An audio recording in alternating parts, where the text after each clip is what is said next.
Hi, this is Sarah from So Stories. Today we have Paddington at the Carnival.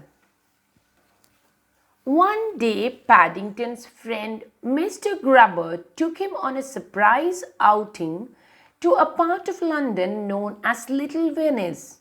It's called Little Venice because it's by a canal, he explained, and every spring they hold a big carnival. Boats come from all over the country to take part in the celebration. Paddington always enjoyed his days out with Mr. Grubber. He waved as one of the boats went past. All the people on board waved back. So here is the carnival, and you can see so many boats from all over the country. There is people selling donuts. There are children having juice and balloons. Let's see. I've never been for a ride on a canal before, said Paddington. Who knows, said Mr. Grubber mysteriously. Perhaps you will before the day is out. But first of all, we must see what else is happening. We don't want to miss anything important. So here they are looking through the streets.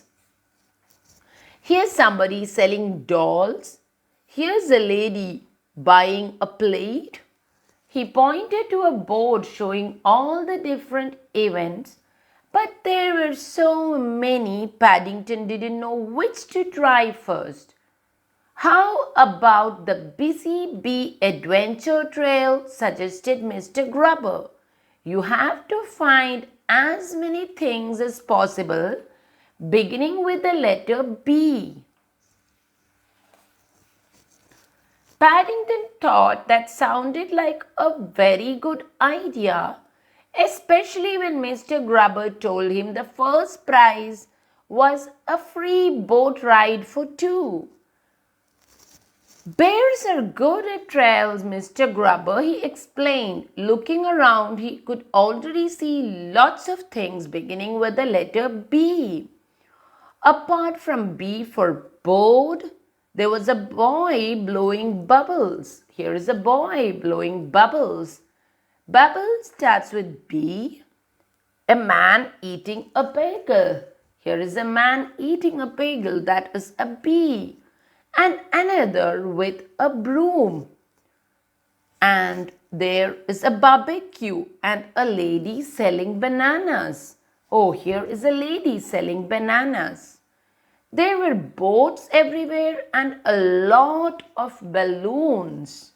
There was even a man playing the banjo in a band.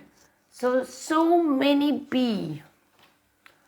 After Paddington had finished writing them all down, he and Mr. Grubber set off along the canal. In no time at all, Paddington had added 5 other items to his list. First there was B for bridge, and then blackbird, buttercup, blossom, and butterfly. Where is the butterfly? So all of it Paddington had found. They hadn't gone very far when they saw a lady feeding some ducks.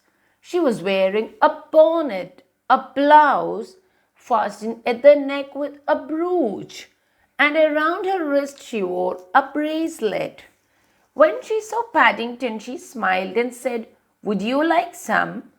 "Thank you very much," said Paddington. He wrote down bag and bread. So there's a bag and there's bread. He then raised his hat politely and said, "Busy Bee Adventure Trails make you hungry." "This is the sort of day out I like, Mr. Grubber," Paddington announced as he took a jar of marmalade from his suitcase and began making a sandwich. "And Mr. Brown," Mr. Grubber gave a cough, "I think you were really meant to give the bread to the ducks." Before Paddington had time to reply, there was a loud buzzing noise and something landed on his marmalade. Paddington gave the object a hard stare before adding B to his list. So he's got a big list. Next, they came upon a nice man fishing. I think you struck lucky, Mr. Brown, whispered Mr. Grubber.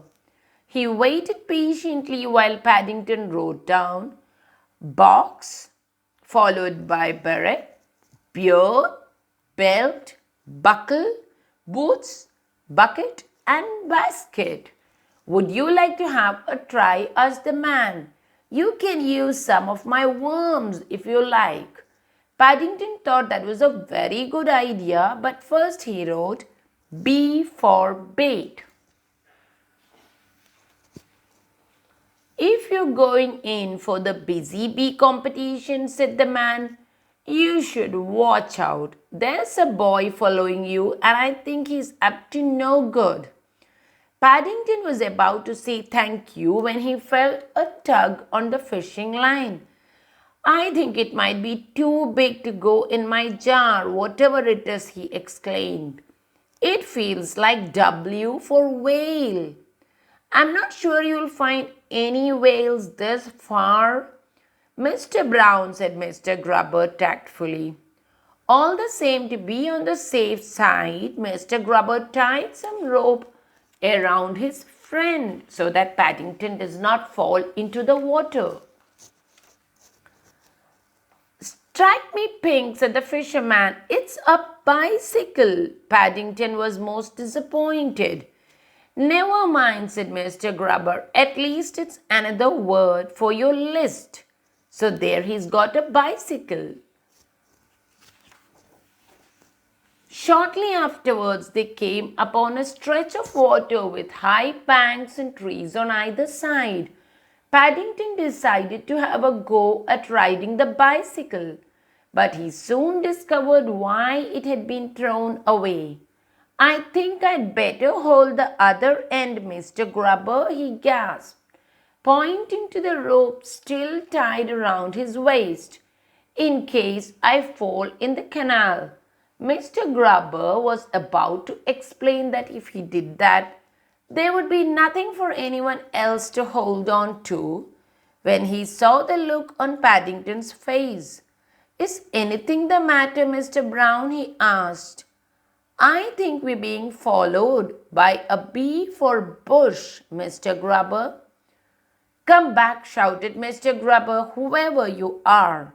Meanwhile, Paddington added binoculars to his list. While he was writing, a boat went past and one of the passengers had a baby on her lap. So here's a baby. She was feeding him from a bottle.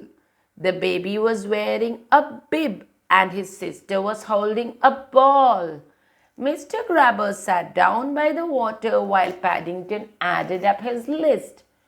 Altogether, with the bank and brambles next to Mr. Grubber, he had 41 things beginning with the letter B.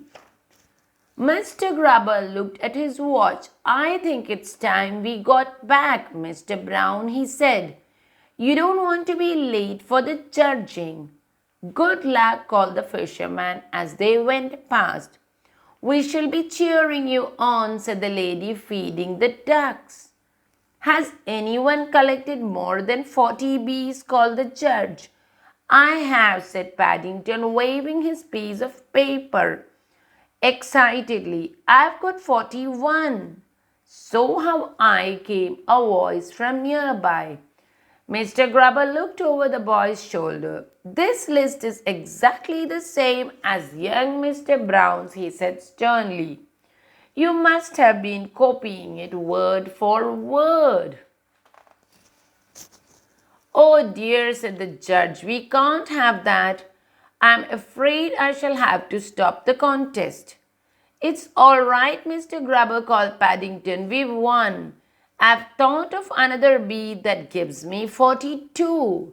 Fancy nearly forgetting the most important item of all, said Mr. Grubber, as they set off on their boat trip. What made you think of it? I saw my reflection in the water, explained Paddington. Mr. Grubber nodded. It's often the hardest of all to see things that are right under your nose, he said. It is if you are a B for bear, agreed Paddington. Bears have very long noses. It was dark by the time Paddington and Mr. Grubber arrived back, and the fireworks had already started. Mr. Grubber bought a packet of sparklers, and as they stood on the bridge to watch, Paddington joined in with his own display. With his sparkler, he waved. "Thank you, Mr. Grubber, for a lovely day out." In the excitement, the only person who noticed was Mr. Grubber himself, but that was really all that mattered. And the next B, what do you think is the next B? I think it's time for bed.